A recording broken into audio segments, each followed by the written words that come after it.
Hey guys, congratulate me. I got my first hater.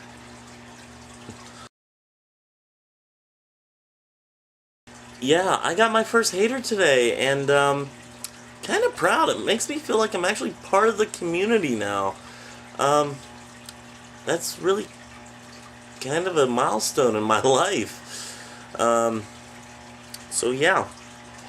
So to the haters, and I'm not going to mention names because that's just rude. If people really want to know who it is, they can go into my onto my channel and they can check it out. Whatever. I'm not going to delete posts. I'm not going to block people.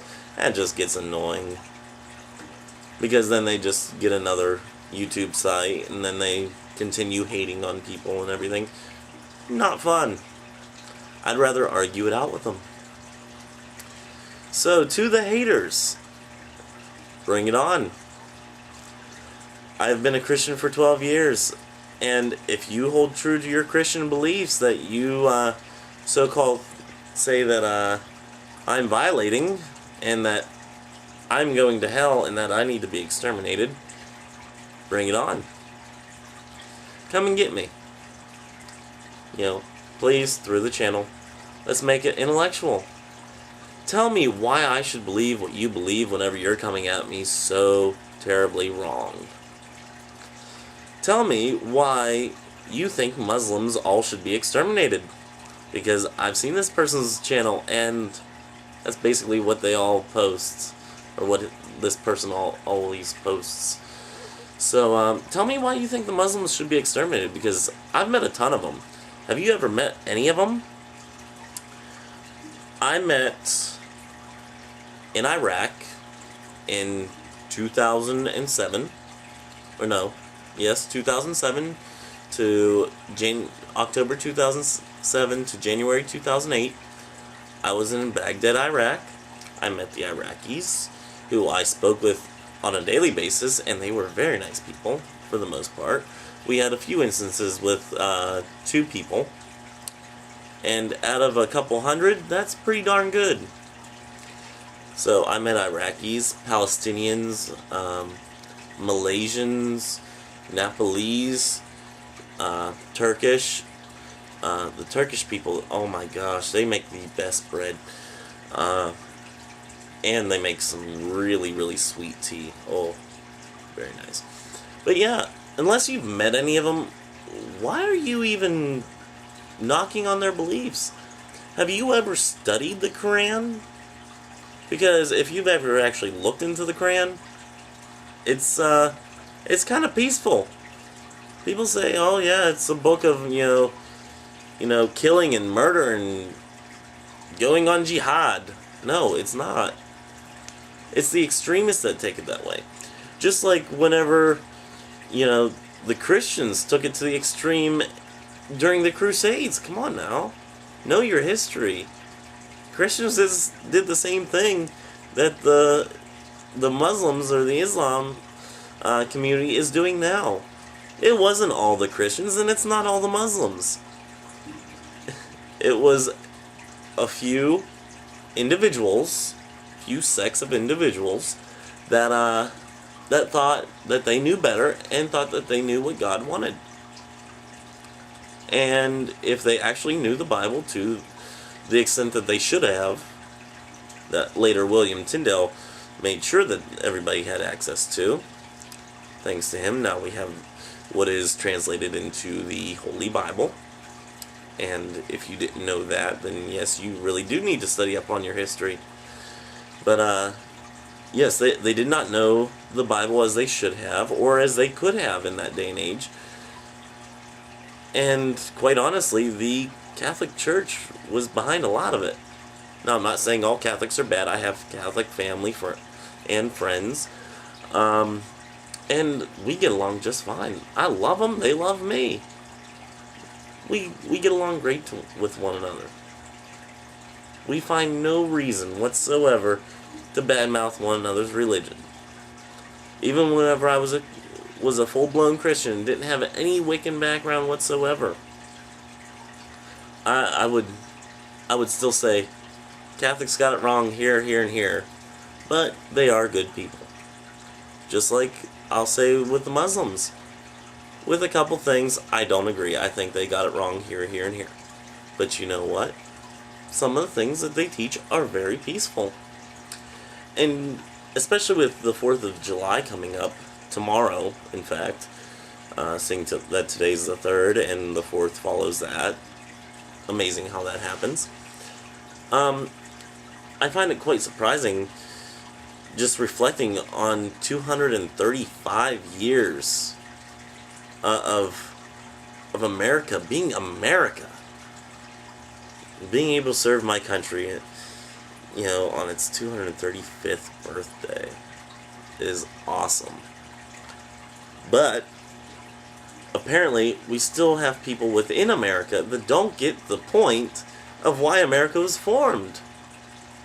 We're here because people back in 1776 said, hey, it would be a good idea to have religious freedom. Wow. What a bold statement. And for you people in the UK, no offense, we kind of kick some ass. Just saying. Yeah. No, I have no animosity towards the British now and everything like that, and I hope everything's fine with that, and that you guys take no offense to it, because I completely love England. I've been there twice, and I had a great time both times I was there. So, yeah, but back in 1776, we kicked ass. We took names, and we said, you know what? We want freedom. We want a religious freedom that we couldn't get under the King's Crown. And now even 235 years later, people are still trying to, they're trying to make people believe one set of beliefs, when in fact, maybe one set of beliefs isn't true. I mean, you still have Jewish people out there. Do you, haters out there, do you hate on the Jews? If not, why not? Because if you don't hate on the Jews, aren't you leaving some souls that aren't saved? Little question there for you haters. And if you're not trying to save those souls, why not? Are they not good enough for God? Now, that was kind of crass and kind of a low blow. I mean, I love Jewish people. And fantastic people. They are very fun people to be around. And I actually have one of my close friends, he's Jewish, and we have a playful banter. I tell Jewish jokes, he tells Christian jokes. And we have fun with one another. There's no reason why we can't all get along. And you know what? If people choose to believe in a belief that will lead them to hell, as you say, then that is ultimately their choice. God gave us freedom in Genesis. He gave Adam and Eve the freedom to choose. Eat the apple, don't eat the apple. Do my will, don't do my will. And it's continued all throughout the scriptures. And if you're not holding to that free will aspect, and you just want to go on a killing spree hurting people, God didn't call you to hurt people.